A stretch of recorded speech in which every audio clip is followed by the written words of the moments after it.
Companies do a lot of dumb things to stop piracy. Tekken 7 ran into issues after Denuvo, the digital rights management system used by Bandai Namco, killed a lot of players' frame rates due to excessive hard disk writing. Anno 2070, published by EA in 2012, received a lot of backlash after finding out that swapping out hardware like graphics cards would eat up the 3 installs allowed by the game's DRM. Ubisoft updated Tom Clancy's Rainbow Six Vegas 2 to include a disk check that kicked all their digital buyers off, requiring them to upload a fix by an independent cracking group to get it running again. Flight Sim Labs, the creators of realistic airplane models for popular flight sim games, took a slightly different approach, an approach that takes the cake of probably the dumbest anti-piracy measure ever created. In February 2018, a user by the name of Cranky Recursion made a post on the Flight Sim subreddit claiming that the installer for the Airbus A320 DLC came bundled with a file called test.exe that was causing some users' installs to be interrupted by antivirus software. After a little bit of digging, users found it was actually a program called Chrome Password Dump by Security Exploded, a piece of freeware that is advertised as a password recovery tool for pen testers and forensic investigators. The program itself isn't really considered malware on its own, and the tool is distributed by the community division of Zen Armor, a legitimate information security organization. Still, it really didn't sit well with the player base, who were prompted to do a little bit more research.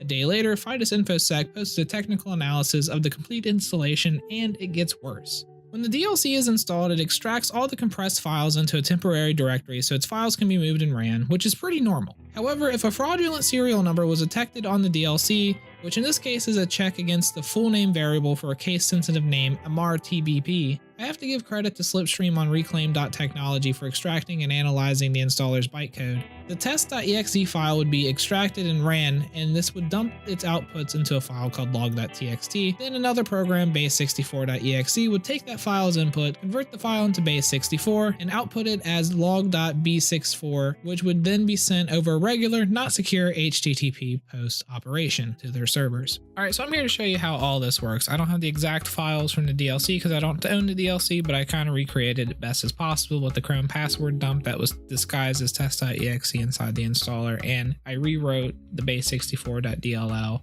into a Ruby script that, if you can see right here, just encodes and decodes base64 from a file, inputs, outputs, same file, all that good stuff. So let's say you're a Chrome user and you have a username and password. Your name is Sydney and your thing is, I don't know, Hunter2. You hit submit and you figure, hey, yeah, I want to save the password because it makes it a little bit easier to log in. And presumably you think it's safe, it's encrypted somewhere on the hard drive, it's all good.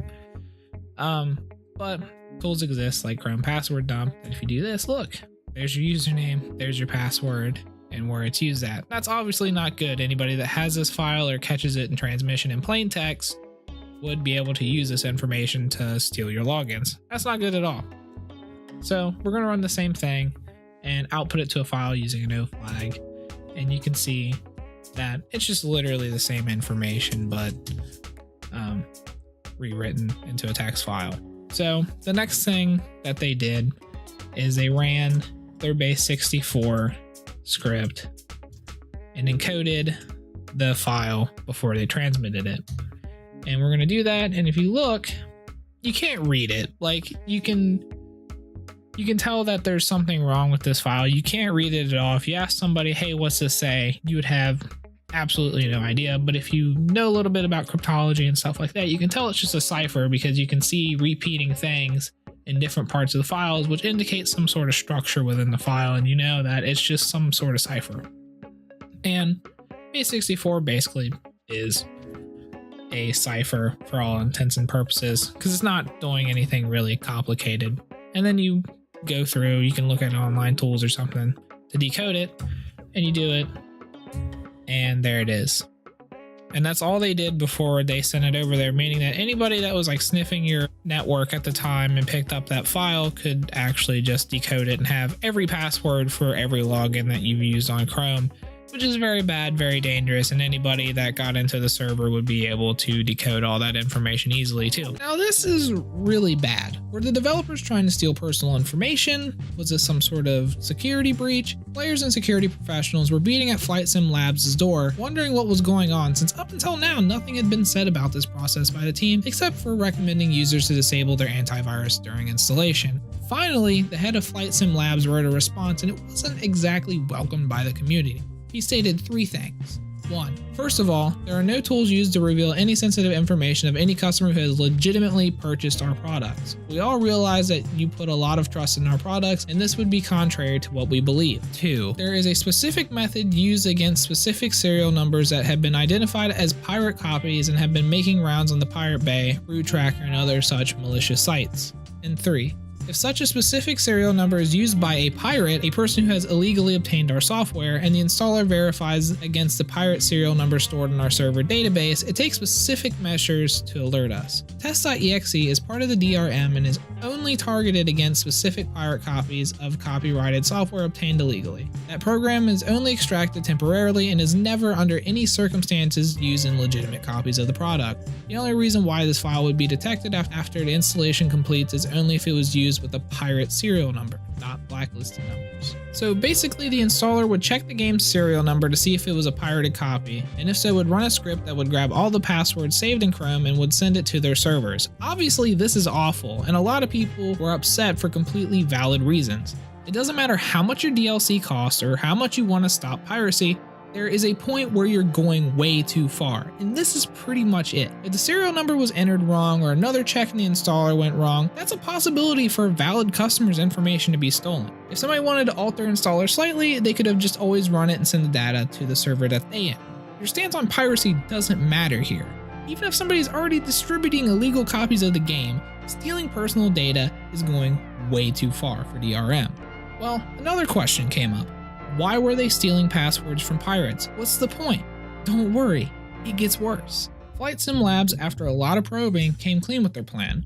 They found out that there was a specific set of crackers that worked on breaking their DRM, so they created an installer to capture their personal information and then got to the point where they had the name and IP address of one of the people in question and they knew he was logging in with Chrome. Flight Sim Labs decided to then customize the installer to steal his login information in order to access the registration-only site that the cracker was using to sell cracked versions of the DLC. Now, this is illegal, like really illegal. Distributing malware where a non-public computer is damaged, wherein the term damaged means any impairment to the integrity or availability of the data, a program, a system, or information, is a direct violation of the Computer Fraud and Abuse Act. Stealing user passwords is a violation of the Stored Communications Act, where whoever intentionally accesses without authorization a facility through which an electronic communication service is provided or to intentionally exceeds an authorization to access that facility and thereby obtains, alters, or prevents authorized access to a wire electronic communication while it's in electronic storage in such system shall be punished. Then, using those passwords to gain access to a restricted site is yet another charge, because that would be considered accessing a computer without authorization or exceeding the authorized access.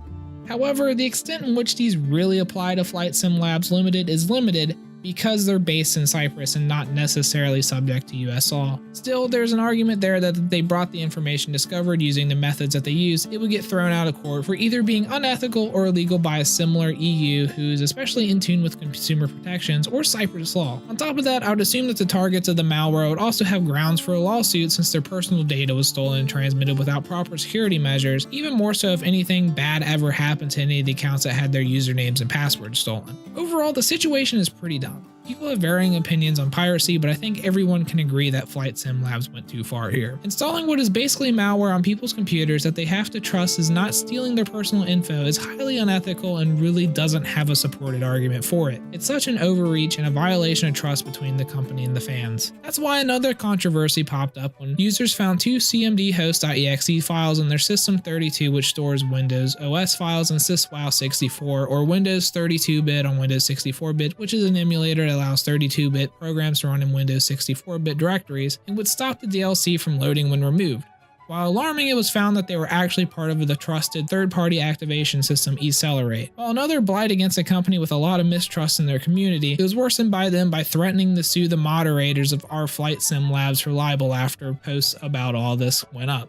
Since then, a lot of the controversy has died down. It's something not really brought up in the community anymore, and Flight Sim Labs Limited is still up and selling software. No talk of any tangible lawsuits have ever come up in the 6 months after the last big flare-up, and the company has pretty much flown under the radar since its event in June. Still, it's used as an example when explaining bad DRM or anti-piracy actions and sometimes mentioned in passing. It seems like the anger has died down considerably, but many people just still really don't trust the company for good reason. So, the lesson we can all learn here is don't trust everything that installs on your system. While it's a safe bet that a verified and credible company will not write anything that directly puts your information at risk, there are bad actors in the world. If something ever seems off, investigate it, or at least put it in front of people that can actually take a look at it. Similar things like this have happened in the past, and I would love to cover them if there's any interest. And it will happen again in the future. Not might, will. Stay vigilant, don't support the companies that promote these practices, and have a good day. Thank you.